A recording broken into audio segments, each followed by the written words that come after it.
Chapter number 2 module किया हुआ है हमने। और ऐसा आयुष बोलता है जिसका नाम है ओरिजिन एक्सचेंज। सॉरी मेरे कान में दिक्कत हो गई। ठीक है आई थिंक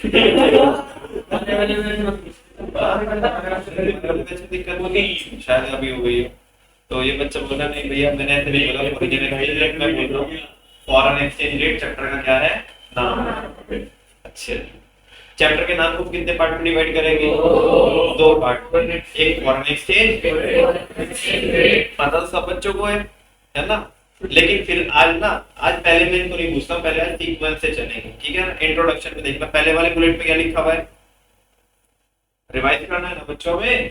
अरे हाँ बोलो, जैसे साफ से होंगे एकदम से बोलते हैं। जो अपने रिचुअल्स है उन्हें हम लेके चलेंगे ना पहले से ही, कि पहले हमने जो पढ़ा है अभी तक वो रिवाइज करेंगे, देन आगे के टॉपिक्स हम पढ़ने वाले हैं। आप अगर आपको बुरा लगता हो तो बताओ मेरे को, बुरा तो लग रहा है कि नहीं नहीं वो कराओ टॉपिक्स कराओ। हाँ जी चलो चलो, जब आप इतना बोल रहे हो अगर आपको बुरा लग रहा है तो थोड़ा सा रिलैक्सेशन आपको दे सकता हूँ कि वो जो चार चीजें हम 2 दिन से जिनकी बैंड बजा रहे हैं उनको नहीं, उनको मैं बस बोल के बता दूंगा आपको, ज्यादा उनके बारे में डिस्कस नहीं करेंगे। चलो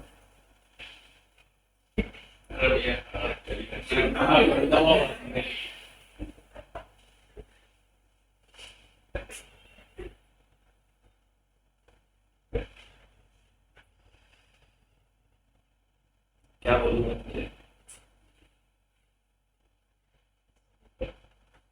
बस एक टैबलेट की जरूरत है।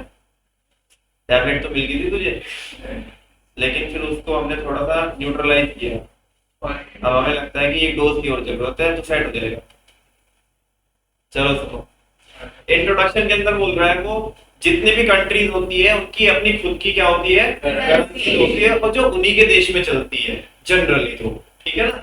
अच्छा फॉर एग्जांपल इंडियन रुपी कहाँ पे चलता है, इंडिया में। यूएस डॉलर कहाँ पे, और जीबीपी कहाँ पे चलता है, इंग्लैंड में। यानी कि पाउंड कहाँ पे चलता है, इंग्लैंड में चलता है। ऐसी बड़ी सारी कंट्रीज आपने बताया था, ठीक है ना। किसके बारे में हमने, कुवैती दिनार के बारे में बात की, ठीक है ना। और के बारे में बात की, ठीक है ना। जेपीवाई, जेपीवाई मत बोले तो जापानीज की, तो वो जैसे जापानीज येन है तो वो कहाँ की करेंसी है, वहीं पे चलती है, ठीक है।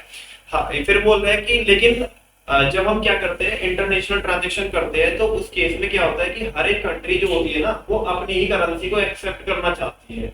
लेकिन हमारे पास तो हमारी करेंसी है और वो चाहते हैं अपनी करेंसी को एक्सेप्ट करना, यानी कि कंसिडरेशन में। कंसिडरेशन में क्या लेना चाहते हैं, ये वर्ड को यूज किया था हमने पहले भी, कंसिडरेशन मतलब बदले में, ठीक है ना, समथिंग इन रिटर्न। तो वो बदले में क्या चाहते हैं, अपनी करेंसी चाहते हैं, लेकिन हमारे पास तो हमारी करेंसी है। तो इस केस में हमें करेंसी को क्या कराना पड़ेगा बच्चों, एक्सचेंज कराना पड़ेगा ये ट्रांजैक्शन को कंप्लीट करने के लिए। सवाल यही आता है बच्चों, फॉरेन एक्सचेंज क्या होता है।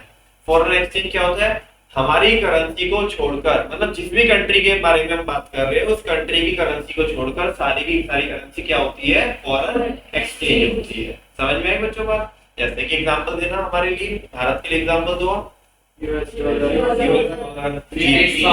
जीबीपी, यूरो, हाँ जी, दिनार, हाँ जी, ठीक है ना। ये सब क्या है, ये फॉरेन एक्सचेंज है। फॉरेन एक्सचेंज बोले तो नाम दूसरा बोलो उसका, या तो फॉरेन करेंसी बोलो या तो फॉरेक्स, ठीक है। अच्छा बात करते हैं फॉरेन एक्सचेंज रेट क्या होता है।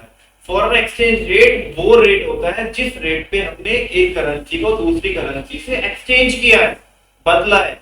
या मैं ये बोल सकता हूँ it is the price of one currency in terms of another currency. ये एक करेंसी का प्राइस है किसकी टर्म्स में, करेंसी की टर्म्स में। जैसे कि 1 USD इज इक्वल टू 76, आज के टाइम पे 82 चलती है, ठीक है ना। और अगर ₹1 इज इक्वल टू 1/76 USD। बताना इसमें से कौन डायरेक्ट कोट है और कौन इनडायरेक्ट कोट है। ऊपर वाला तो डायरेक्ट कोट है और नीचे वाला इनडायरेक्ट कोट। बात समझ में। डायरेक्ट कोट में क्या होता है, डायरेक्ट कोट में क्या होता है, कौन फिक्स रहती है करेंसी, वेरिएबल होती है जो हमारी करेंसी है, मतलब और इसमें क्या होता है इनडायरेक्ट कोड में,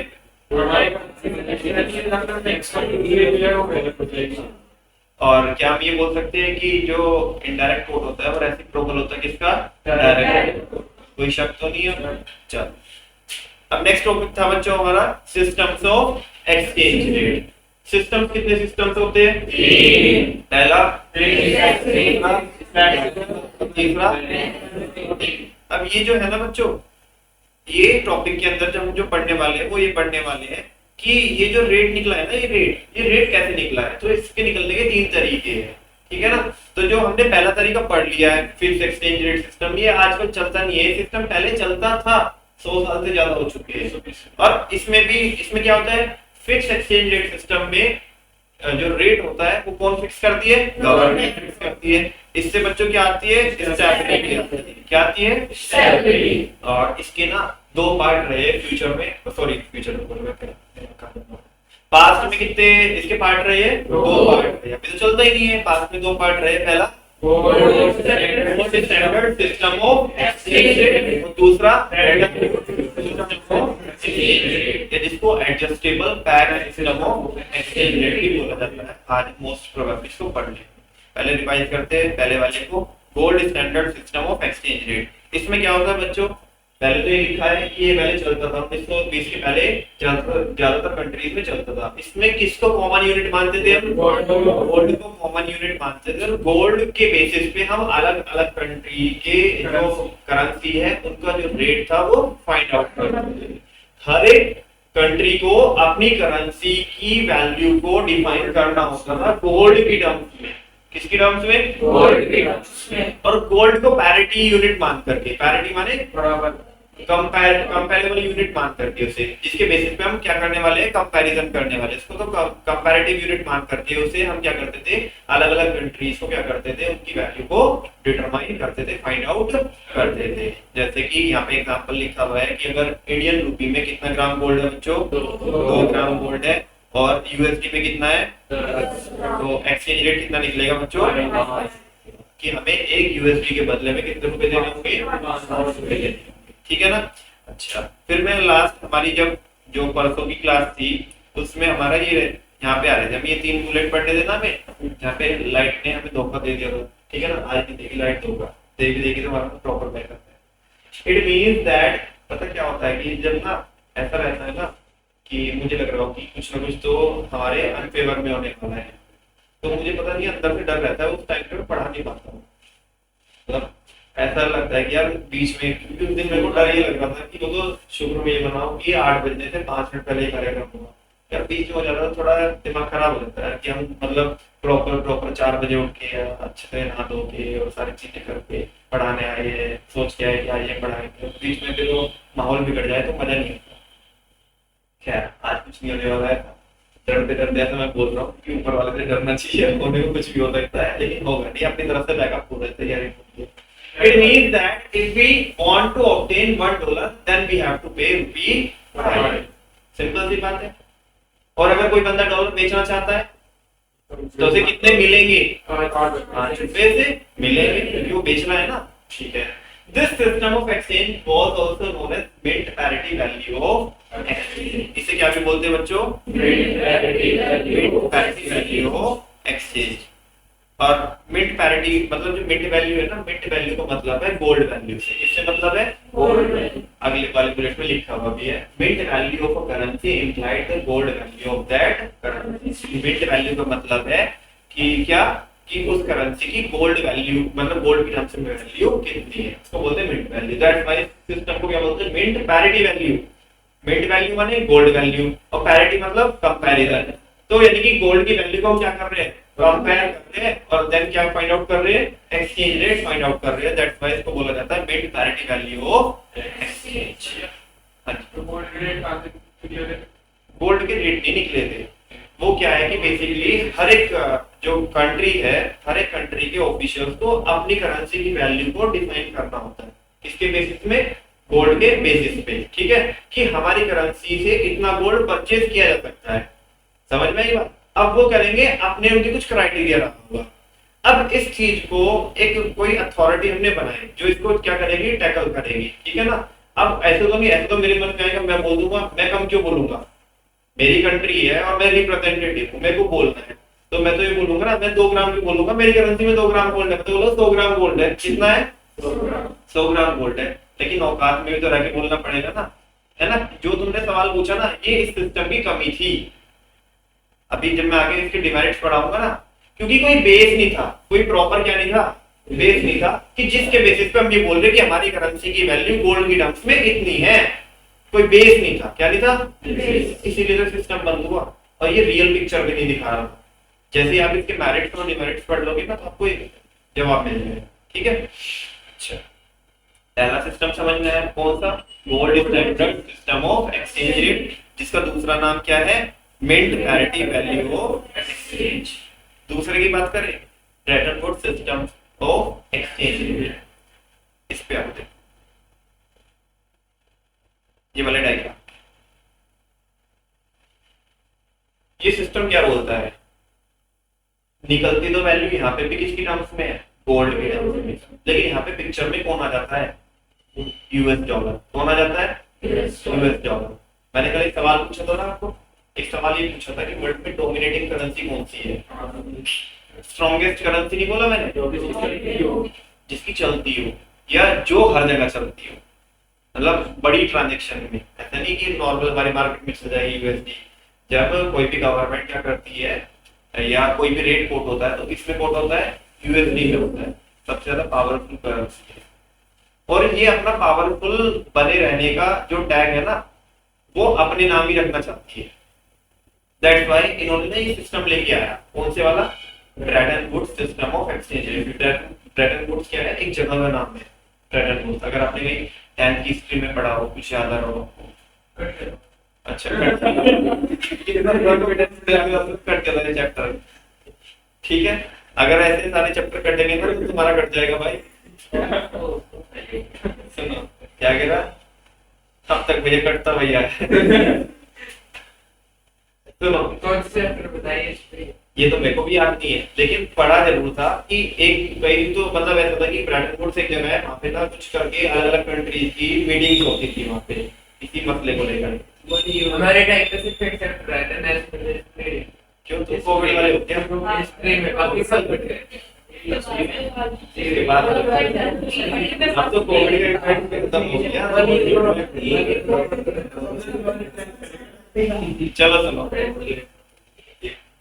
यूएस डॉलर सबसे ज्यादा डोमिनेटिंग करेंसी है, ठीक है ना, जो सबको डोमिनेट करती है, पावरफुल करेंसी है, पावरफुल, स्ट्रॉन्गेस्ट नहीं बोल रहे, पावरफुल बोल रहे, ठीक है। तो ये क्या चाहते हैं कि अपनी जो पावरफुल का जो टैग है ना, जो डोमिनेटिंग का जो टैग है, ये अपने नाम ही रखना चाहते हैं टैग।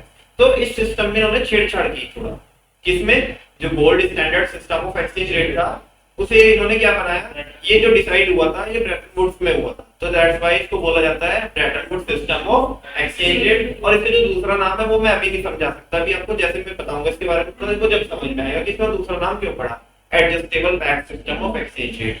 यहाँ पे क्या बोल रहे हैं, यहाँ पे देखो, यूएसए ने बोला कि अगर आपको कोई भी क्या करना है, एक्सचेंज करना है, क्या करना है, एक्सचेंज करना है, तो आपको क्या करना पड़ेगा, कैसे होता है, इसमें वर्किंग कैसे होती है, मैं आपको समझाता हूँ वन बाय वन।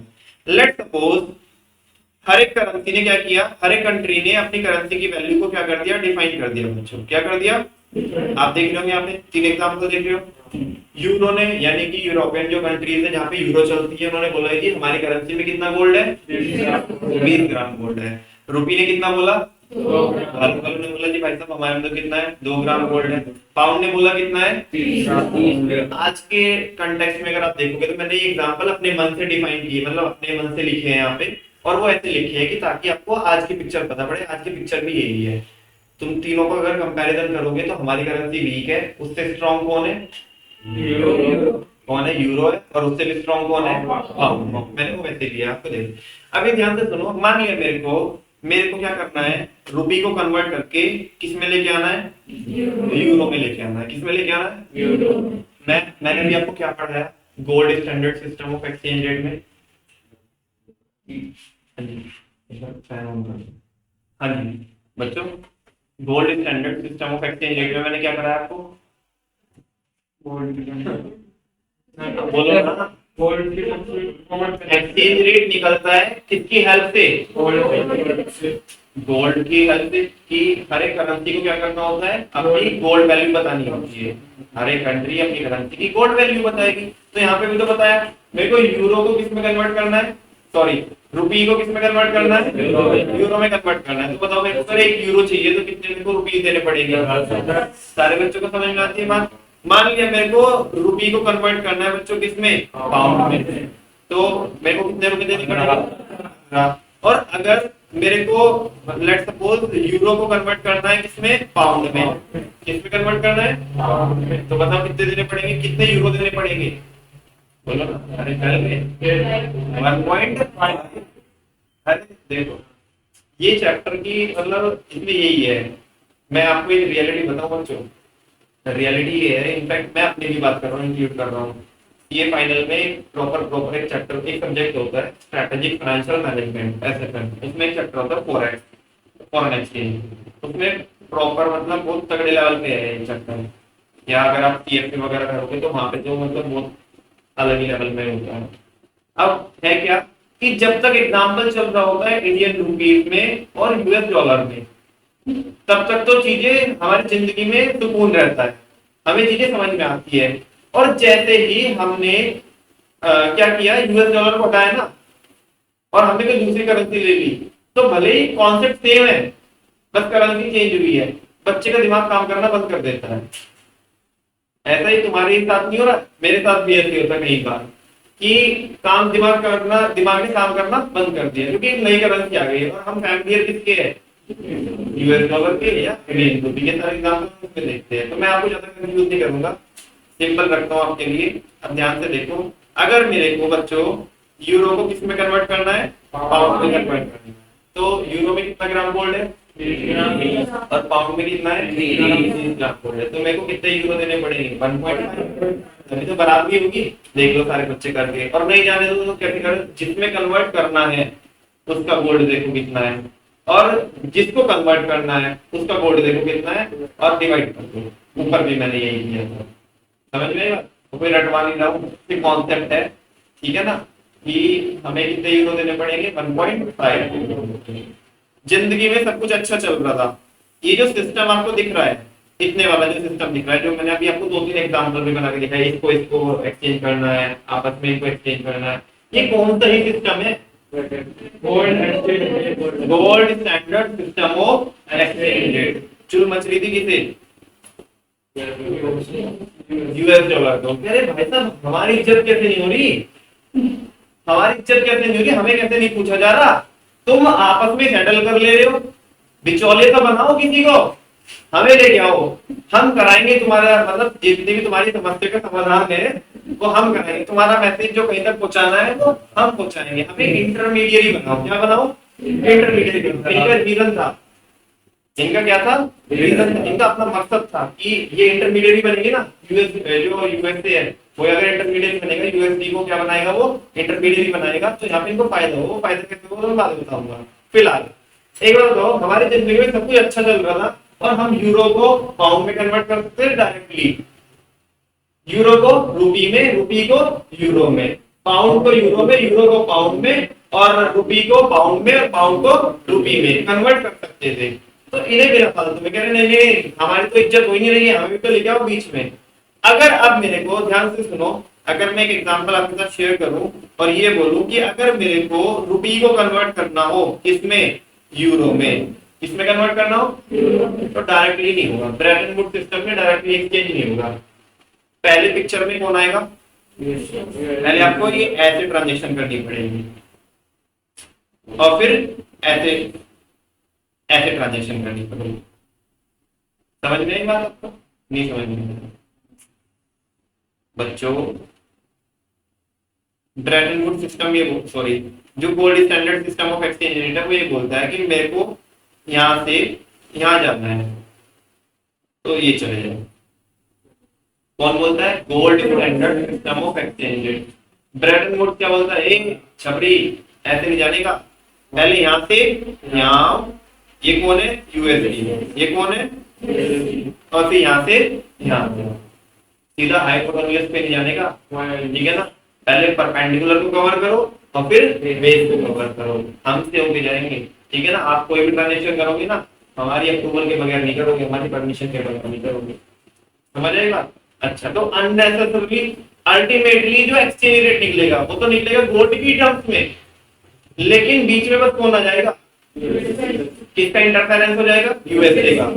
उन्होंने क्योंकि यूएसडी को लेकर आया बीच में, तो जो एक्सचेंजेस होंगे वो with the help of USD होंगे। क्यों आयुष, समझ में आई बात? अब ध्यान से सुनो, ये वाले एग्जांपल में आ जाओ। अगर मैं कौन सा सिस्टम प्रिवेल कराता? Gold standard system of exchange rate. और मेरे को 1 रूपी को यूरो में क्या करना होगा? मैं आपसे पूछना चाहता हूँ, मेरे को 1 यूरो को पाने के लिए कितने रुपए देने होंगे?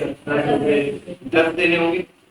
सिंपल, जिंदगी बिल्कुल सिंपल थी। आप ये बोला ब्रेड रिपोर्ट में बोला ऐसा नहीं होगा। आपको क्या करना होगा? पहले रूपी को किस में कन्वर्ट कराओ? यूएस डॉलर में। जल्दी से बोलो, मेरे को 1 यूएसडी को लेने के लिए कितने रुपए देने पड़ेंगे? 5 रुपए देने पड़ेंगे। समझ में आई बच्चों बात? 5 रुपए देने पड़ेंगे। अब मेरे पास $1 आ जाएगा। क्या आ जाएगा? $1 आ जाएगा। अब मेरे को यूएसडी देकर के क्या लेना है?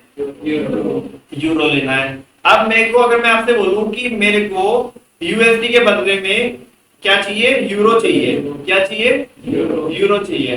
तो ये कैसे होगा? मतलब मेरे को कितने यूएसडी लेने पड़ेंगे 1 यूरो को लेने के लिए?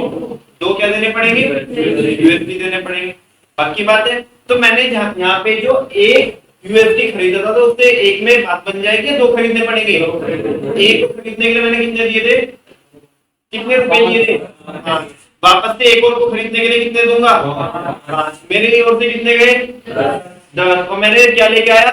2 क्या लेके आया? यूएसडी लेके आया। और 2 यूएसडी को मैं देकर के क्या लेके आऊंगा? 1 यूरो लेके आऊंगा। मैं जिंदगी में 10 रुपए देकर के, मैं पहले ही यहाँ पे 10 रुपए देकर के मैं यूरो लेके आ सकता था, तो मेरे को ये क्यों कराया?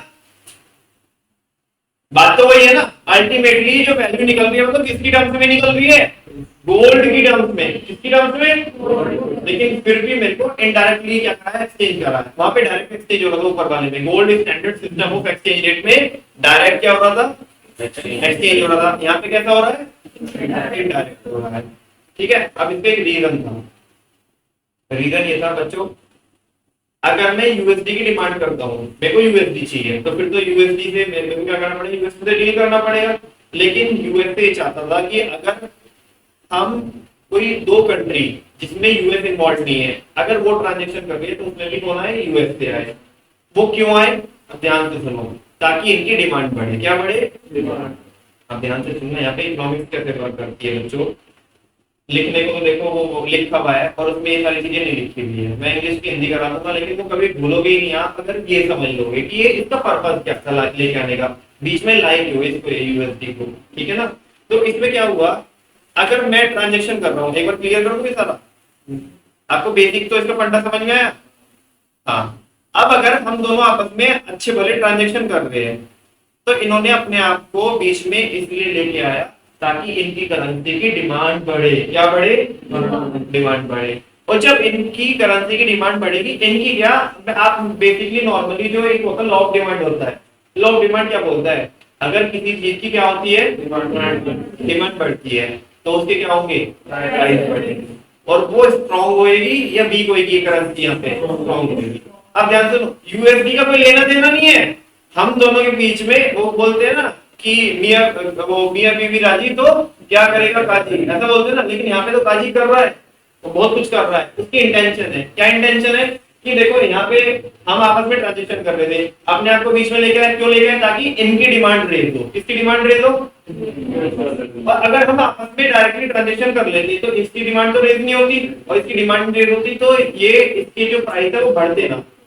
इन्होंने देखो कितनी चालाकी खेली है ना। पॉलिसी ऐसी बनाई कि तुम ट्रांजेक्शन तो कर रहे हो, लेकिन हमारी हेल्प से करो। इससे हमारी इज्जत भी रहेगी, हमें पूछा भी जाएगा, हमारी इज्जत भी रहेगी और हमारी करेंसी की वैल्यू भी क्या होगी? अप्रिशिएट होगी। इन्होंने ऐसा दिमाग लगाया। अब इसकी डिमांड कर रहे हैं तो धीरे धीरे इसकी क्या बढ़ते जा रहे हैं? रेट बढ़ते हैं। जब कोई चीज की डिमांड करते हैं, मान लिया अगर इन कंट्रीज के बीच में ट्रेड ज्यादा हो रहा है, तो उससे इसको भी फायदा होगा। कैसे फायदा होगा? क्योंकि इनको क्या लेना होगा? पहले यूएसडी लेना होगा, और यूएसडी की जब डिमांड आएगी पूरे पूरे वर्ल्ड से डिमांड आएगी, भाई यूएसडी दो। कोई बोल रहा है हमें यूएसडी की हद से यूरो लेना है, कोई बोल रहा है हमें पाउंड लेना है, कोई बोल रहा है हमें जापानीज येन लेना है, कोई बोल रहा है हमें रियाल लेना है। तो इनकी डिमांड आ रही है, तो इनकी करेंसी क्या होती जाएगी, स्ट्रॉन्ग होती जाएगी। ये इनका पर्पस है, लेना नहीं देना नहीं, और बैठे बिठाए अपनी करेंसी को क्या कर लिया, स्ट्रॉन्ग कर लिया। डायरेक्टली जब इनकी करेंसी को मांगेंगे उससे तो डिमांड होगी, लेकिन जब भी हम किसी भी कंट्री के साथ क्या करेंगे, ट्रांजेक्शन करेंगे, तो इनकी डिमांड ऑटोमेटिक होगी। आपको बताओ इनकी इंटेंशन समझ में आई क्या, कितने होशियार लोग हैं। तो भैया अगर किसी कंट्री की लोन लेगा, जैसे कि कोई लोन लेना, तो क्या आप उसकी लोन लेंगे तो एक ही लोन लेंगे? ऐसे होता था, लेकिन लोग होशियार हो गए ना। बाकी कंट्री, भाई पहले जो अमेरिका रहा है वो सुपर पावर रहा, क्या रहा है, और वो सुपर पावर बने भी रहना चाहता है, लेकिन बाकी कंट्री भी तो होशियार हुई है। पहले जैसे भारत है, भारत में पहले बड़ी दिक्कतें थी। मैं किसी गवर्नमेंट को पूछ नहीं रहा हूँ कि वो गवर्नमेंट की वजह से थी दोस्त, जिन कंडीशंस में से हमारा देश निकल के आया है ना, जो देश के अंदर कंडीशंस थी, ठीक है ना, तो उनको इग्नोर नहीं किया जा सकता, और वो बड़ी बुरी सिचुएशन में से हम निकल के आए। जब हमारा देश आजाद हुआ तो बड़ी बुरी सिचुएशन थी यहाँ पे, हम बहुत माइनस में जा रहे थे। तो अगर किसी गवर्नमेंट ने, अभी हम किसी गवर्नमेंट को बोलेंगे उन्होंने कुछ नहीं किया, बेच के खाया देश को, ये किया वो किया, उस टाइम पे देश का प्रधानमंत्री बनना, देश की सरकार चलाना बड़ा मुश्किल काम था, बड़ा चैलेंजिंग काम था। बच्चों जब एक ट्रैक होता है ना, उस ट्रैक पे कोई इंसान चलता है, बने बनाए ट्रैक पे चलता है, तो इंसान बोल देता है कि उन्होंने कुछ नहीं किया, मेरे बाप ने कुछ नहीं किया, मेरी फैमिली ने कुछ नहीं किया, ठीक है ना, उसे समझ में नहीं आता, क्योंकि उसको बना बनाया ट्रैक मिला है। जब अपने आप बनाना पड़ता है ना ट्रैक, जब पता पड़ता है, ठीक है ना, कि कितनी मेहनत हमने की है। और ट्रैक पे चलना, अभी हम थोड़ी देर पहले भी बात करते थे मैनेजमेंट में कि हाईवे पे चलना यानी कि स्पीड ज्यादा होना, लेकिन जब ट्रैक बना रहे होते तो स्पीड ज्यादा नहीं होती, ठीक है।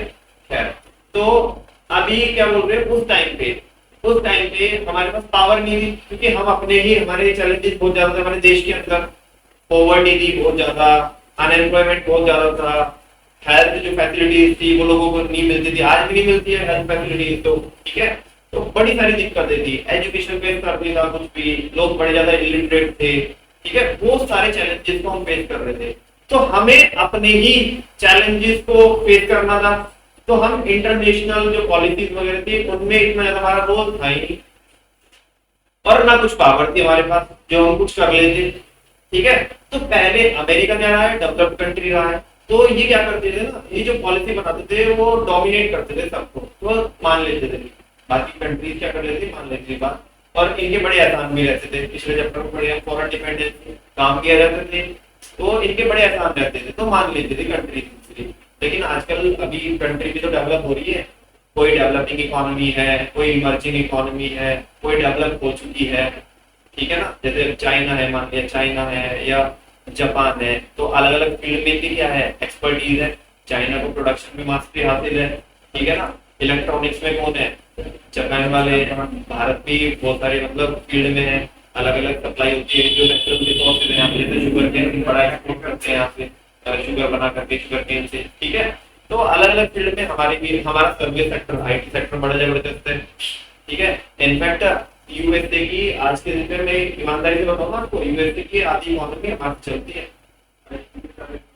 एक तो आईटी सेक्टर से, और दूसरे वहां पे भी जो उनकी तुम बड़ी बड़ी कंपनी उठा के देख लो यूएसए की, उनके जो टॉप मोस्ट में जो टॉप लेवल मैनेजमेंट में जो लोग मिलेंगे ना, वो हमारे यहाँ के लोग मिलेंगे। और ये बेटा कोई प्राउड की बात नहीं है, लोग प्राउड करते हैं कि देखो इस वाली कंपनी का सीईओ ये है, भारतीय है, ये है, वो है। ये बड़ी हमारे लिए बड़ी दुख की बात है कि हम, ये सरकार के लिए कोई अच्छी बात नहीं है, लोगों के लिए प्राउड वाली बात नहीं कि देखो हमारे लोग वहां पे उस कंपनी में सीईओ है। अबे तुमने माहौल दिया होता ना, तुमने यहाँ पे कुछ इस तरीके का एनवायरनमेंट क्रिएट किया होगा, तो वो लोग सब यहीं पे होते।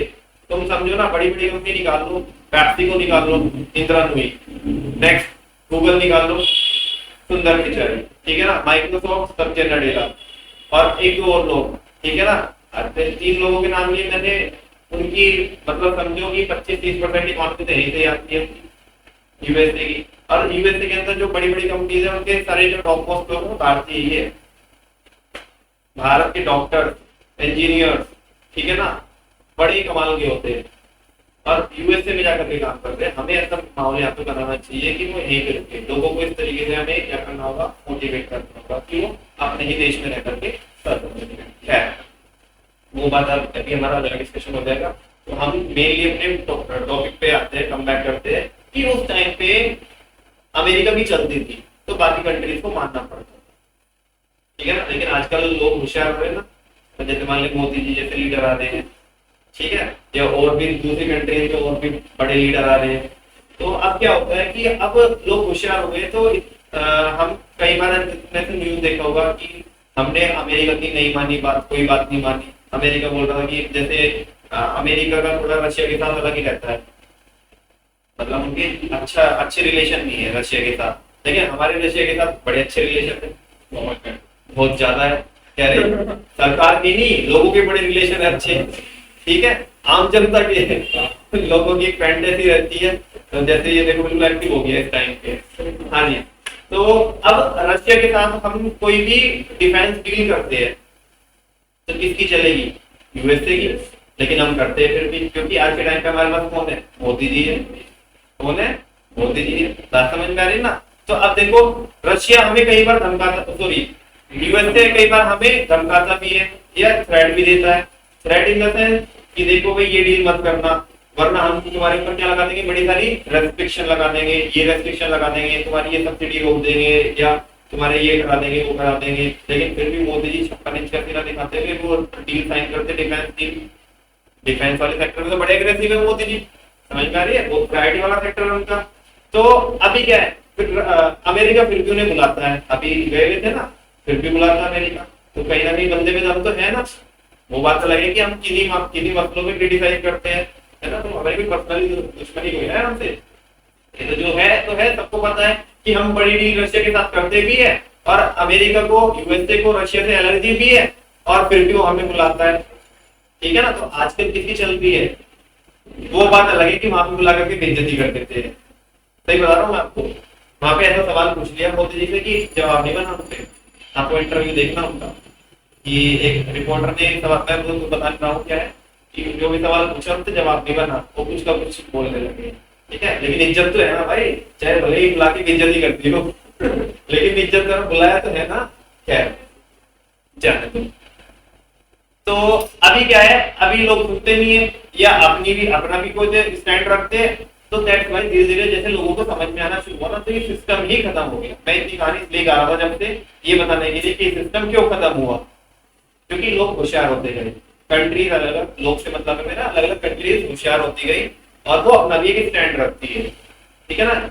जहाँ पे कई सारे मुद्दों पे, कई सारे मैटर्स पे वो यूएस के साथ एग्री नहीं होते, या कई सारी अभी बहुत सारी समिट होती है ना, G20 है, ठीक है ना, या एशियन कंट्रीज है, या बाकी अपने बहुत सारी मीटिंग्स और भी सुनी होगी, ठीक है। तो उनमें क्या रहता है, वो अपना एक कोई कलेक्टिव डिसीजन पास ऑन करते हैं, तो जहाँ पे यूएसए को भी मानना पड़ जाता, मान लिया, ठीक है ना। तो जिसकी वजह से इस सिस्टम में जो कमी थी, अभी सिस्टम बंद ही हो गया, क्योंकि लोगों को, बाकी कंट्रीज को समझ में आ रहा था कि यहाँ पे यूएसए अपना क्या कर रहा है, अननेसेसरली एडवांटेज ले रहा है इस चीज का। ट्रेड हम करें आपस में, मजा कौन ले रहा है? बैठे बैठा, ठीक है ना। फाइनली अब पढ़ा दो इस पर टैक्स, ये सिस्टम। हाँ बताया ना मैंने कि ये जो प्रॉपर जो मीटिंग हुई थी, ये जो डिस्कशन हुआ था, ये पॉलिसी बनी थी, ब्रेटन वुड्स में बनी थी, दैट्स व्हाई इसको बोलते हैं Bretton Woods system of exchange rate. अभी इसका दूसरा नाम भी सुनो, अभी फिर मैं एक साथ इकट्ठा टैक्स पढ़ा। भाई करेंसी एक्सचेंज कराओगे तो कमीशन तो जाएगी, सिंपल सी बात, ठीक है ना। अभी आप ये तो चलो, ये तो बेगाने, ये तो पराये हैं, यूएसडी तो पराया है। आप अगर कोरे कोरे नोट लेके आओ, भारतीय नोट ही लेके आओ, कमीशन तो वो भी लेते हैं, और 10 के नोट की हालत खराब है। 1000 रुपए की जो गड्डी होती है 1500, 1600, 1600 रुपए तक बिक जाती है। तो वे तो अपने ही है, वो अपने ही से महंगे है, तो पराये तो कमीशन कभी कैसे छोड़ देंगे, ठीक है, कमीशन तो लेंगे। खैर हाँ जी, मैं बस ये समझा रहा था आपको कि इसको बच्चों adjustable tax system of exchange rate क्यों बोलते हैं। पैग, पीईजी पैग, भैया कौन से वाले पैग की बात कर रहे हो? वही जो शाम में यूज करते हैं? नहीं, ये वो वाला नहीं बच्चों। पैग का मतलब होता है, जैसे मैं बोलूं कि मैं इस चीज को इससे पैक कर रहा हूँ, यानी कि इस चीज को इससे रिलेट कर रहा हूँ या कनेक्ट कर रहा हूँ। क्या कर रहा हूँ आप मुझे बताओ। यहाँ पे हमने कनेक्ट नहीं किया सारी चीज को, किससे पैक किया? किससे कनेक्ट किया, किससे रिलेट किया, यूएसडी से, है ना। और एडजस्टमेंट बिठाया, डायरेक्टली हम क्या कर सकते थे, डायरेक्टली एक्सचेंज कर सकते थे, लेकिन फिर भी एडजस्टमेंट बैठाया किसके साथ, यूएस डॉलर के साथ। That's why this system, that is Bretton Woods system of exchange rate, is called as adjustable peg system of exchange rate। इसको पैक कर दिया हमने, रिलेट कर दिया, कनेक्ट कर दिया, ठीक है ना, इसीलिए बोलते हैं इसको वर्मा जी क्या, adjustable peg system of exchange rate. सारे बच्चों को समझ में आया। ईमानदारी की बात तो ये है कि अब टेक्स्ट ये समझ में आ जाना चाहिए, लेकिन फिर भी मैं आपको एक मौका देता हूँ, मैं बिल्कुल मतलब पल्ला नहीं झाड़ रहा हूँ कि मैं बताऊंगा नहीं, एक बार आप पढ़ लो इसमें क्या लिखा हुआ है, देखते कि आपको समझ में आ रहा है कि नहीं आ रहा है, और मैं तो बताऊंगा इसे।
चलो देखिए,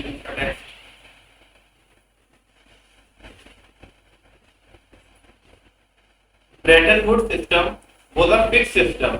ये कैसा सिस्टम था, फिक्स का तो बच्चा है, दूसरा बच्चा of the exchange rate.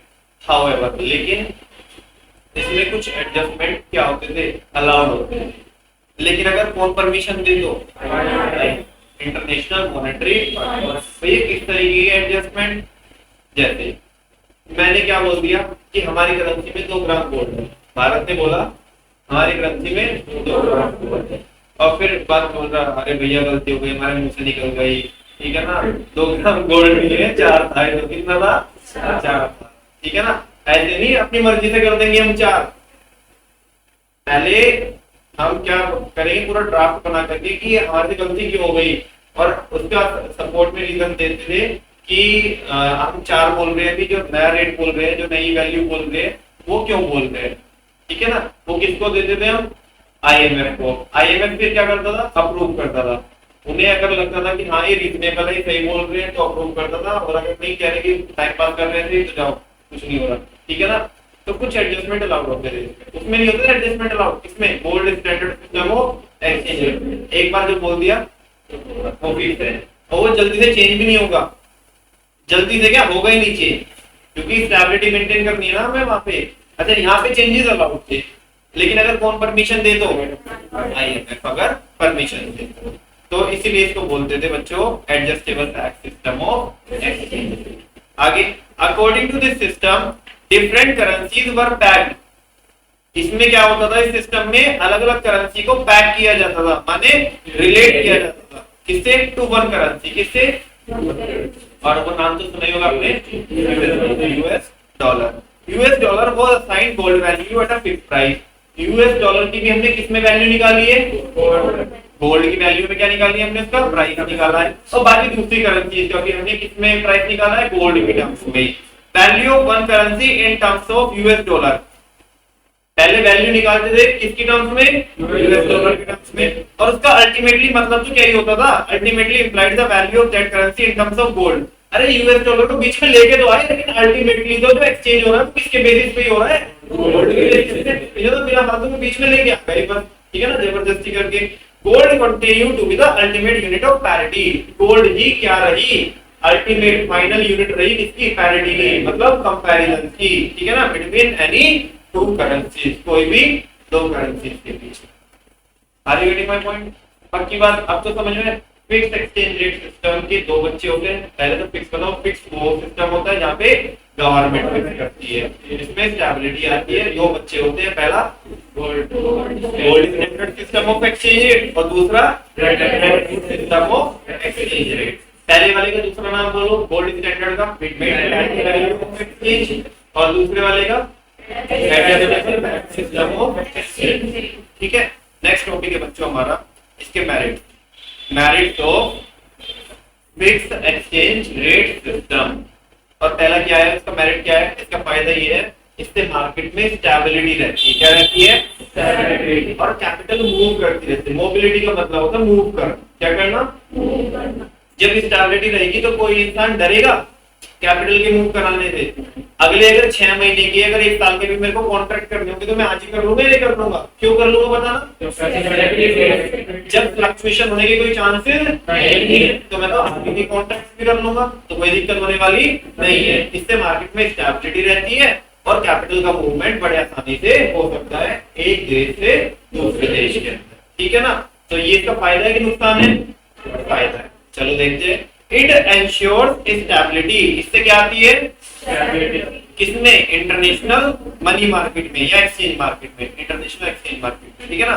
Bye eliminating risk, क्योंकि यहाँ पे हमने किसको तो खत्म ही कर दिया, रिड्यूस नहीं किया, खत्म ही कर दिया। अरे कोई स्कोप ही नहीं है भाई रेट चेंज होने का, ठीक है ना। तो by eliminating risk relating to exchange rate variation, exchange rate में कोई भी वेरिएशन होने वाला नहीं है। It promotes the international mobility of capital, इससे किसको प्रमोशन मिलता है, इससे क्या प्रमोट होती है, कैपिटल का जो मूवमेंट है ना वो फ्रीली हम कर सकते हैं एक देश से दूसरे, एक कंट्री से दूसरी। पक्की बात, कोई डाउट तो नहीं है। Next, stable macro economic policies. इसको समझने से पहले जो मैं एग्जांपल बता रहा हूँ, मान लिया, फर्ज करो कि फिक्स एक्सचेंज रेट सिस्टम चल रहा है। कौन सा चल रहा है, फिक्स एक्सचेंज रेट सिस्टम। और मोदी जी ने 2 साल बाद भी कॉन्ट्रैक्ट किए हैं कि हम किसी कंट्री से, जैसे यूएसए से इतना इंपोर्ट करेंगे, 1 लाख यूनिट इंपोर्ट करेंगे। कितनी इंपोर्ट करेंगे यूनिट, 1 लाख यूनिट यूएसए से 2 साल बाद इंपोर्ट करेंगे, है ना। ये 2 साल के अंदर अंदर हम 1 लाख यूनिट का इंपोर्ट करेंगे। रेट चेंज होने का तो कोई स्कोप नहीं है। हाँ बोलो, ये पॉलिसी एज इट इज रहने वाली है या चेंज भी हो सकते हैं इसमें, एज इट इज रहने वाली है। और अगर मान लिया, एक बार के लिए मान लिया, रेट क्या होते, चेंज हो जाते, क्या हो जाते, मैंने 1 लाख यूनिट का कॉन्ट्रैक्ट किया ना, एक ही बोला ना मैंने, 1 लाख यूनिट का कॉन्ट्रैक्ट किया कि अगले 2 सालों में हम खरीद लेंगे आपसे। और मान लिया 100 रुपए के भाव में, कितने के भाव में, एक्सचेंज रेट तो चल रहा है यूएसडी का, सिंपलिसिटी के लिए मैंने बोला। मान लिया ये रेट 100 से 2 सालों में बढ़ करके 125 हो गया, तो according to the law of demand क्या होना चाहिए, मैंने 1 लाख यूनिट खरीदनी थी, 100 के भाव में खरीदनी थी, लेकिन अब जो रेट है वो क्योंकि फ्लेक्सिबल हो रहा है, फ्लेक्सिबल सिस्टम चलता है, और वो रेट 125 हो गया। तो मैं 1 लाख यूनिट जो मैंने प्लान किया था यूएसए से इंपोर्ट करने का, तो मैं अब वो 1 लाख यूनिट ही इंपोर्ट करूंगा, ज्यादा करूंगा या कम करना चाहूंगा, क्यों, क्योंकि क्या हो गया, रेट बढ़ गया। और according to law of demand rate बढ़ेगा तो हम डिमांड क्या करेंगे, कम। ऐसे में मोदी जी ने अपनी पॉलिसी चेंज करनी पड़ जाएगी कि नहीं करनी पड़ जाएगी। और मोदी जी आगे बोलेंगे भाइयों बहनों, हमें आत्मनिर्भर बनना चाहिए और हम तो बन के दिखाएंगे, ऐसा बोलेंगे नहीं, ना सेल्फ डिपेंडेंट। ये यूएसए वाले हमें आप दिखाते हैं और अब हम इनकी सुनने वाले समझ में आई बच्चों बात। और बोलेंगे अब तो मेक इन इंडिया और मेड इन इंडिया, है ना। प्रोडक्शन भी इंडिया के लिए करेंगे, कंजप्शन भी इंडिया, सब कुछ यही करेंगे। यूएसए वालों का रोल कुछ नहीं। मैं आपसे पूछना चाहता हूँ बच्चों, आज तो आपको बताना ही पड़ेगा, क्या मोदी जी की पॉलिसी चेंज हुई है या नहीं हुई है? कौन से सिस्टम में चेंज हुई है पॉलिसी? कौन से सिस्टम में? जब फ्लेक्सिबल सिस्टम था, क्योंकि जब रेट चेंज हो रहे थे तभी तो लग रहा था ना उन्हें कि भाई जब ये एक्सचेंज रेट क्या हो रहा है, बढ़ते जा रहा है, बढ़ते जा रहा है, और अगर हम क्या करेंगे, बाहर से उतनी ही यूनिट का इंपोर्ट करेंगे 1 लाख यूनिट का, तो हमें पैसे ज्यादा देने पड़ेंगे, कम देने पड़ेंगे? तो इससे अच्छा तो हम सेल्फ डिपेंडेंट हो जाते हैं। क्या हो जाते हैं? सेल्फ डिपेंडेंट हो जाते हैं, है ना। और उसको भी फोन कर दिया, एप्पल के मालिक को भी फोन कर दिया मोदी जी ने, अब हम इंपोर्ट करने वाले नहीं है ना। भारत में एक प्रेस क्लब खोलना हो तो खोलो, नहीं तो हम इंपोर्ट नहीं करेंगे। बोला ना उन्होंने, मुंबई में, दिल्ली में खोला, समझ में आई ना बात। और बड़े तगड़े तरीके से ओपनिंग की। और आजकल तो वो इलोन मस्क से मिल के आ रहे हैं, वो भी मोदी जी की तारीफ कर रहा है, ठीक है ना, कह रहे हैं कि मुझे बहुत अच्छे लगते हैं मोदी जी, बस अब पूरा दिखा रहे हैं ना। नहीं सुनो, अब तारीफ होगी, तारीफ। कल को अगर इलोन मस्क बोल दे कि मोदी जी अच्छे नहीं है, तो you anti national, go to Pakistan. मतलब एक टाइम था बच्चों कि बराक ओबामा यहाँ पे आए थे भारत में, 2 बार आए, राष्ट्रपति रहते हैं, और मोदी जी बोलते बड़े अच्छे दोस्त है वो मेरे, उनसे मैं भी जैसे आपस में दोस्तों में बात होती है ना, तू तड़ाक वाली भाषा में, तो वैसे हम बात करते हैं। अभी उन्होंने कुछ ऐसा बोल दिया कि अगर मैं राष्ट्रपति होता या मैं जो बाइडेन होता तो मैं मोदी जी से ये सवाल पूछता। वो सवाल मोदी जी के लिए अच्छा नहीं था। ये वही सवाल है जो किसी रिपोर्टर ने यूएसए में पूछा मोदी जी से। तो अब पूरी की पूरी, मतलब मोदी जी तो बोल रही है इस बारे में, लेकिन जो बीजेपी के जो बड़े बड़े मिनिस्टर थे, जैसे निर्मला सीतारमण आंटी को जानते होंगे आप, है ना, बाकी और भी बाकी जो इनके जो वो है चीफ मिनिस्टर वगैरह है, बाकी जो इनके एमपी वगैरह है, तो ये बराक ओबामा को ही एंटी नेशनल बनाने की कोशिश कर रहे हैं, ठीक है ना। और जबकि तो मोदी जी के साथ बड़ी अच्छी दोस्ती रही, मोदी जी ने खुद ही बोला है, खैर अच्छी बोलो तो मोदी जी के बारे में तो मोदी जी को अच्छा लगता है, और बुरी बोल दो तो फिर हाँ जी, खैर कोई बात नहीं। फिलहाल मैं क्या बोल रहा हूँ बच्चों, मैं पहले डिस्क्लेमर दे दूं, मेरा मोदी जी से कोई पर्सनली कोई दुश्मनी नहीं है, ठीक है ना। हमारे प्राइम मिनिस्टर है, हम सब्जेक्ट पढ़ते हैं, और सब्जेक्ट पढ़ने के दौरान जो चीजें आ रही है, नहीं मेरा कोई पॉलिटिकल एजेंडा है, और भाई हम तो मेहनत करते हैं, और ठीक है ना, नहीं सरकार की कोई पॉलिसी के ऊपर डिपेंडेंट है, ठीक है ना। कम जितनी भी मेहनत करेंगे अपने हिसाब से करेंगे, तो भाई आज के जिंदगी में सरकार से कुछ चाहिए ना तो मिला है और ना चाहिए, ठीक है ना। जो दे रहे हैं बस ठीक है, हमारे ध्यान देते रहो, और जो माहौल किसने बनाया तो ठीक है। हाँ, तो मैं क्या बोल रहा हूँ, मेरे सब्जेक्ट को समझाने के दौरान मेरे को जिन चीजों का, जिन एग्जाम्पल का करंट, जो मैंने आपको बातें की थी ना, अगर मेरे बच्चे मेरे ऊपर केस कर देंगे तो रियल लाइफ केस स्टडी बताएंगे, तो मेरे ऊपर केस कर दोगे तुम क्या बताएंगे रियल लाइफ केस स्टडी। तो जो कॉन्सेप्ट को समझाने के दौरान जो रियल लाइफ जो एग्जांपल्स जो अभी जो करंट में चल रहे होंगे वो आएंगे तो मैं बताऊंगा, ठीक है ना। उसमें कुछ भी हो सकता है, ठीक है ना। नहीं मैं कांग्रेस को सपोर्ट करता हूँ, नहीं बीजेपी को, नहीं किसी तीसरी पार्टी को, कोई, ठीक है ना। नहीं मेरा कोई पॉलिटिकल व्यू है, बस मैं तो आपको क्या किसकी अच्छी बात है और क्या किसकी बुरी चीज है वो सब कुछ बता रहा हूँ, ठीक है ना। आप समझो कि हाँ, कि लोग हमें कैसे पागल बनाते हैं, कैसे हमारी हेल्प करते हैं वगैरह। खैर, कम टू द पॉइंट, अगर फ्लेक्सिबल एक्सचेंज रेट सिस्टम रहेगा तो जो मैक्रो इकोनॉमिक पॉलिसीज थी, पहले तो बात करते हैं मैक्रो इकोनॉमिक पॉलिसीज की। मैक्रो इकोनॉमिक पॉलिसी जो पूरे देश के लिए, माइक्रो इकोनॉमिक पॉलिसी नहीं जो बड़े लेवल पे है, ठीक है ना, जो मैक्रो इकोनॉमिक पॉलिसीज है। तो फ्लेक्सिबल एक्सचेंज रेट सिस्टम में वो चेंज हो जा रही थी या सेम ही थी? वो चेंज हो जा रही थी, क्योंकि रेट में क्या हो रहा था, चेंज हो रहा था। तो अकॉर्डिंगली मोदी जी ने क्या लेना पड़ रहा था, डिसीजन लेना पड़ रहा था। वो बोल रहे थे कि हम इंपोर्ट नहीं करेंगे, हम क्या करेंगे, हम सेल्फ डिपेंडेंट बनेंगे। क्या बनेंगे? भारत में ही हम प्रोडक्शन हब बनाएंगे, ठीक है ना। अच्छा, अब ध्यान से सुनो, लेकिन अगर ये सिस्टम फिक्स रहता, जैसे मैंने पहले केस में बताया था आपको, सिस्टम अगर ये फिक्स रहता, फ्लेक्सिबल ना होता, तो रेट सेम रहता। मोदी जी ने प्लानिंग की है 2 सालों की कि 1 लाख यूनिट हम मंगाने वाले हैं, कहां से, यूएसए से इंपोर्ट करने वाले हैं। तो बताओ इस पॉलिसी में कोई चेंज होता ना? क्यों नहीं चेंज होता? क्योंकि रेट तो चेंज वही नहीं है, रेट तो चेंज है। तो बताओ ये वाला पॉइंट आता कि नहीं आता? Stable macro economic policies. मैं क्या ही तो पढ़ा रहा हूँ आपको, फिक्स ये फायदे पढ़ा रहा हूँ।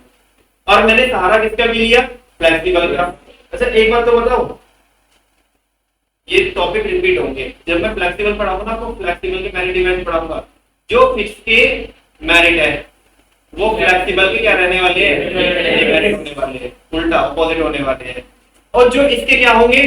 फिक्स के क्या होंगे? डिमेरिट होंगे, वो उसके डिमेरिट होंगे। तो लगे हाथ मैंने आपको दोनों टॉपिक समझा दिए, यहाँ पे समझ लो, वहां पे ज्यादा टाइम दे देगा। ठीक है, स्टेबल मैक्रो इकोनॉमिक पॉलिसीज कहाँ पे रहने वाली है बच्चों? सरकार ने जो एक बार मैक्रो इकोनॉमिक पॉलिसीज बनाई वो स्टेबल रहेगी, जैसी बनाई लगभग सेम रहेगी। कौन से सिस्टम के अंदर? और फ्लेक्सिबल में वो स्टेबल नहीं रहेगी, वो चेंज होती रहेगी। अच्छा अभी तो ये हो गया, तो अब ये पॉलिसी अब नहीं मंगाएंगे, अब तो कम कर देंगे। सस्ता हो गया, मान लिया एक्सचेंज रेट कम हो गया, 100 था 50 ही रह गया। अरे बताओ रे बताओ, 2 लाख बताओ, तो सस्ता हो गया ना। वैसा पढ़ो यार, पढ़ो, बहुत अच्छे बच्चे हो ना आप। हाँ बोलो। नहीं जैसी जिसकी सोच वही पढ़ ले। If the exchange rate remains the same, then the government can frame its fiscal policy. Government अपनी क्या बना सकती है? Fiscal policy. फिस्कल पॉलिसी जो गवर्नमेंट बनाती है, ठीक है ना, कि कितना इंपोर्ट करना है, कितना एक्सपोर्ट करना है, खर्चा कितना करना है, कलेक्शन कितना करना है, ठीक है ना, तो वो फ्रेम कर सकती है। विच इज इंडिपेंडेंट, वो डिपेंडेंट होगी किसी चीज के ऊपर या इंडिपेंडेंट होगी? इंडिपेंडेंट होगी। एक्सचेंज रेट तो चेंज ही नहीं होगा ना, तो किस चीज के ऊपर डिपेंड? किसी चीज के ऊपर भी डिपेंडेंट। जो हमारी पॉलिसी है वो हमारी वैसी रहने वाली है, पॉलिसी ऑफ एक्सटर्नल शॉक्स। हमें कोई झटके नहीं लगेंगे, कहां से? बाहर से, है ना, यानी कि एक्सचेंज रेट की वजह से हमें कोई झटके नहीं लगेंगे। आइस पाइस अप्पा तो लगेगा ना कि अभी मतलब मोदी जी सोए थे पॉलिसी बना करके, और 100 का रेट चल रहा था, सुबह उठे तो कितने हो गया? 105 का रेट हो गया, है ना। और जो बाइडेन बोल रहा है आइस पाइस धप्पा, ठीक है ना, ऐसा नहीं होगा ना। चल तो बोल रहे हैं कि अपनी फिस्कल पॉलिसी बना सकते हैं which is independent of external shocks. जो किससे इंडिपेंडेंट होगी? एक्सटर्नल शॉक्स से, related to the fluctuation in the exchange rate. जो किसमें जो चेंजेस होते हैं, फ्लक्चुएशन होते हैं एक्सचेंज रेट में, उससे इंडिपेंडेंट होगी हमारी मैक्रो इकोनॉमिक पॉलिसी। एक बार जो बना दी ना, मोदी जी बोलेंगे एक बार जो बोलते हैं उसके बाद अपने बाप की नहीं सुनते, ठीक है ना। हाँ बोलो। अरे कैसी हो तुम? कैसे कैसे सवाल पूछते? बाप भी है, अबे होगा तो था ना, नहीं है तो होगा ना। अगर ऐसे सवाल पूछते हो यार आप, इम्प्रैक्टिकेबल से सवाल पूछते हो। नेक्स्ट ये और देख लो, ग्रोथ ऑफ इंटरनेशनल ट्रेड। बच्चों क्या है? Growth of international trade. कह रहे हैं अगर मार्केट में फिक्स्ड एक्सचेंज रेट सिस्टम रहेगा ना, तो इससे इंटरनेशनल ट्रेड में ग्रोथ होगी। क्या होगी? क्यों होगी इंटरनेशनल ट्रेड में ग्रोथ? बता दो जरा अपने को। क्योंकि हम फ्रीली क्या कर सकते हैं? कैपिटल का मूवमेंट करा सकते हैं, बिना डरे। बिना डरे क्या करेंगे? ट्रांजैक्शन करेंगे। अरे मेरे को किसी चीज का डर है क्या? नहीं है ना। अगर कोई बोल रहा है भैया 6 महीने के बाद के कॉन्ट्रैक्ट कर लो, 7 महीने के बाद के कॉन्ट्रैक्ट कर लो, तो मैं बचूंगा, डर लगेगा मेरे को, या मैं कर लूंगा? एक बार को ज्यादा सोचना नहीं पड़ेगा ना। लेकिन फ्लेक्सिबल में कोई बोल ले, फ्लेक्सिबल में ये बोलते ना 5 दिन बाद का कॉन्ट्रैक्ट कर लो, मैं बोलूंगा अभी बैठ जा, अभी देख कर चेक करने दे, मेरे को कैलकुलेशन करने दे। हाँ बोलो, क्योंकि डर है ना। क्या मतलब? अरे रेट तो भैया सेकंड में चेंज हो जाएगा, मेरे को फायदा नुकसान होगा या नहीं होगा? बिल्कुल, तो मैं फायदा नुकसान सोचूंगा ना किसमें? फ्लेक्सिबल में। लेकिन फिक्स में इतना दिमाग लगाने की जरूरत नहीं है, करने को कर लो कॉन्ट्रैक्ट। तो इससे क्या होगा? इंटरनेशनल ट्रेड में जो अंतरराष्ट्रीय व्यापार हो रहा है हमारा, इंटरनेशनल ट्रेड होगा, उसमें ग्रोथ होगी। ये लिखा यहाँ पे सुनो, fix exchange rate and stability of price. क्योंकि फिक्स एक्सचेंज रेट है और स्टेबिलिटी किसमें है? प्राइस में। Level offer a hospitable environment for the growth of international trade. कह रहे कि जो फिक्स रेट है ना, ये जो प्राइस में स्टेबिलिटी है, हमें हॉस्पिटेबल एनवायरनमेंट, मतलब एक हमें तसल्ली देता है। क्या तसल्ली देता है? कि एटलीस्ट हमें लॉस तो नहीं, अरे जितना पैसा लगाया हमने उतना तो रिकवर हो जाएगा, वो चीज क्योंकि रेट में चेंज नहीं होना है कोई भी। For the growth of international trade, ठीक है ना, जो हमें एक अच्छा माहौल देता है इसके लिए, इंटरनेशनल ट्रेड के लिए। Because sellers are assured to get return. Seller assured है इसके लिए उसे इस चीज की श्योरिटी है कि मेरे को रिटर्न आएगी। मैंने कोई $1 का सामान खरीदा तो मैं उसे $2 में बेच सकता हूँ, तो मेरे को $1 में क्या होगा, प्रॉफिट होगा। मैं फिक्स एक्सचेंज रेट सिस्टम में ये बोल सकता हूँ ना कि मेरे को वो वाला लॉस नहीं, मेरे को ना प्रॉफिट तो होएगा तो मैं अपना मार्जिन कमाऊंगा, लेकिन वो वाला लॉस तो नहीं होगा मेरे को कि मैंने $1 खरीदा था कितने में, मान लिया 100 रुपए में खरीदा था, मैंने 100 रुपए देकर के $1 खरीदा, उस $1 से कुछ सामान खरीदा और फिक्स सिस्टम चल रहा है। अब मैं इस $1 के सामान को $2 में बेच रहा हूँ, तो मेरे को अल्टीमेटली 100 रुपए बच जाएंगे। मेरे को ये नुकसान का डर तो नहीं रहेगा ना कि मैंने 100 रुपए में तो क्या कर रहा था, डॉलर खरीदा था और फिर $1 से मैंने कोई सामान खरीदा था। अब ये $1 कितने का हो जाएगा, मान लीजिए 25 का हो जाएगा, कितने का हो जाएगा, 25 का हो जाएगा। अब मैं $2 का बेच तो रहा हूँ, लेकिन $2 का बेचने के बाद भी मेरे को कितने रुपए मिल रहे हैं, 50। इस चीज का डर तो नहीं रहेगा ना मेरे को, क्योंकि रेट क्या है, तो सेलर ना हमेशा ये एश्योर करके रखेगा अपने आप को कि मेरे को रिटर्न तो मिलनी है। अगर वो वाहियात रहा, वो वाहियात मान लिया, अगर उस प्रोडक्ट की ही प्राइस घट गई, ये इतना बदकिस्मत था कि इसने खरीदा तो $1 में और अब वो उसके प्राइस ही कितने हो गए, एक्सचेंज रेट नहीं, उस प्रोडक्ट के प्राइस की $0.5 हो गए, तो इसे नुकसान होएगा। लेकिन अगर एक्सचेंज रेट को लेकर के तो कोई से नुकसान होने वाला नहीं। तो 3 हेडिंग हमने पढ़ी इसके मेरिट्स की, और वो क्या है, पहला बोलो, हाँ, M for mobility of capital, अरे ये था ना मोबिलिटी ऑफ कैपिटल। दूसरा क्या था, स्टेबल इकोनॉमिक पॉलिसी, और तीसरा ग्रोथ ऑफ, नाम तो सुना ही होगा, MSG, ठीक है ना, द मैसेंजर ऑफ गॉड। एक मूवी आई थी ना, द मैसेंजर ऑफ गॉड, देखना भी मत, आजकल वो बाबा जेल में है, नाम सुना नाम कहीं, ठीक है भाई, बड़ा तगड़ा बंदा है, लेकिन कुछ भी कहो हिसाब किताब है इसका। इधर जाओगे ना, बरनामा जाओगे ना, हमारी गाड़ी लगी बरनामा भाई, मतलब क्या बना के रखा है, उसकी पूरा हिसाब किताब बना के रखा है, वो तो पता नहीं गुफा बनाना किया गया, लेकिन हिसाब किताब तो तगड़ा बना के रखा है।